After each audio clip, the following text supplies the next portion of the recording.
All right, man, peace. You know what, brothers? Pay very, very close attention to this young cat from the Dallas Mavericks, Luka Doncic. Because in my view, there's much more than meets the eye when it comes to him. Why do I say that? Not only because he's a standout rookie and an exemplary basketball player, but I've always wondered why the NBA media has been pushing him so hard even before he arrived into the league.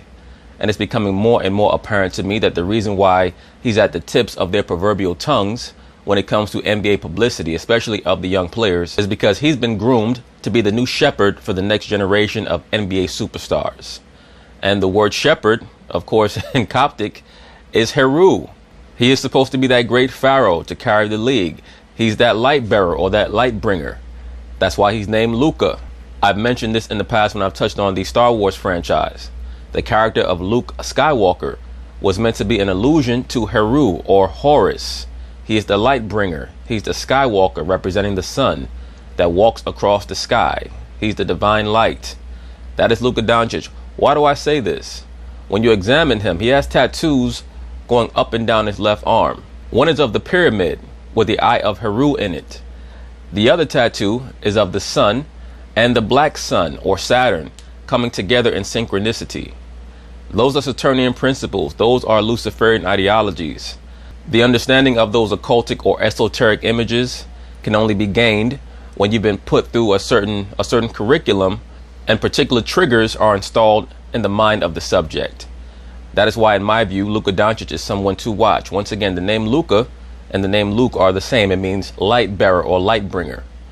So he has a lot of the components that it would take to make a monarch athlete. So anyway, Miss Rachel Nichols sat down with him. They're going to talk about it. I'm going to chime in. Luka Doncic is making his All-Star debut this weekend, the Rising Stars Challenge tonight. Earlier today, I sat down with him. He's the leading Rookie of the Year candidate, and here's what he had to say. What has it been like for you so far this year? What have been the most fun parts? Just playing the games, playing against all those superstars, just facing against them and trying to beat them. Has there been a particular game or person or something that's been fun for you to do? I would say LeBron, everyone else. I always looked up for LeBron, so he's my idol. You've had experience going to a new country before. Also notice that his number is 77. The number 77, of course, for brothers who understand the scriptures, the number 7 represents completion. And the bookend 7, of course, would represent Alpha and Omega, beginning and end. Or you went to Spain at age 13, having never lived there and not knowing the language. How did that help you get ready for going to the NBA and living here? Oh, it was a lot easier. It was a lot easier this way, When I was 19, moved to the States, it was way easier than when I was 13 to move to Spain, so I was kind of ready for it. Brings it down towards a minute to play in the first quarter. Step out from the baseline. As I've stated, he's an exceptional basketball player, but the way that they promote him is like he's doing things that no player has ever done before. I saw Max Kellerman on a different show, and he said Luka Doncic is the best rookie that we've seen in the last 3 years. I said, the last 3 years? I was talking to myself. I was like, what is this dude talking about? The last 3 years, Donovan Mitchell and Ben Simmons have been better rookies than him, and they just came into the league or had their rookie seasons last year. So Luka Doncic is a great young player. He's one in a group of many young players that the league is hoping will carry their association forward over the next 10 to 15 years. But does he stand out above the other prominent rookies that have come into the NBA the last 4 or 5 years? Absolutely not. Is he as effective or as potent in improving his team's chances of winning as even just Ben Simmons or Donovan Mitchell? Absolutely not. No, at least not yet. Who knows what type of player he'll become, but from what I see of him right now, he's going to be heavily compromised on the defensive end because he has very slow feet. So when I watch him play, and I've said this before, he reminds me a lot of a right-handed James Harden. You have so much style on the court. You have great flair. Where did that come from? When they say you have so much style and you have great flair, what they're saying is for a white man. They say you have a lot of swag. You play like a black guy. That's really what that translates to. I don't know. I would just say I play like this all the time, since I was young. So. You see, he's confused by the question because he does not understand what the American media is getting at. What they're getting at is that he plays like a black guy. But he was confused by it. He said, I've been playing the same way my whole life. In other words, I've been watching American black basketball players like LeBron James, Steph Curry, and James Harden since I was, a preteen. And they're who I learned the game from via television and, of course, being coached overseas. And not to digress, that's why I stated it's so ridiculous what Mark Cuban was saying about the American basketball programs all across, the United States. Can they be improved? Absolutely. But this notion that they're learning the game better in Slovenia or in Russia or in Italy or in France or Spain or wherever, it's an absolute falsehood. It makes no sense, especially when their best export, Luka Doncic, clearly has been heavily influenced by most of the American black players playing in the association today. And that's why you'll notice he looks so confused when she asked the question. Let me rewind it back a little bit. Style on the court. You have great flair. Where did that come from? I don't know. I'll just say. My man looked mad confused. Like, what? What are you talking about? I play like this all the time, since I was young. So I just play like that. How do you notice the crowd reacting to you? I like it pretty much, especially when we go to the away games. Yeah.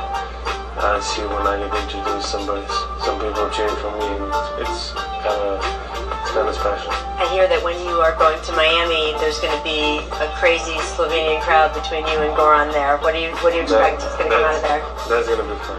Yeah, a lot of fun. Johnson in the corner, Luka! How did he do it? How did he do it? The guys that I work with, the former players like Scottie Pippen or Tracy McGrady, they say that it's very obvious when they watch you that you want the pressure of the last shot. You want to be the one that it all depends on, and you're not. He definitely has a lot of belief in himself, there's no doubt. I've had certain brothers come on my channel and allege that he's the new Larry Bird. Bro, Larry Bird took a 29-win team and led them to 60 wins in his rookie season, and this is before they got Dennis Johnson, Kevin McHale, or Robert Parrish. Please understand that before you start making those comparisons. I like Luka Doncic. In this league today, he's basically a 2.5. He's a shooting guard / small forward. He's going to have a lot of problems guarding his man. If we were to make a defensive low light reel of Luka Doncic, it's right down there with some of the things that we've seen from James Harden over the last few years, okay? He's a terrible defender. Larry Bird actually made a couple of all-defensive teams in the early 80s before he hurt his back. So there's a bit of a difference between him and Larry Bird. But he is on the upswing. He's trending upward as a player. So he has a lot of potential as long as they build the correct team around him.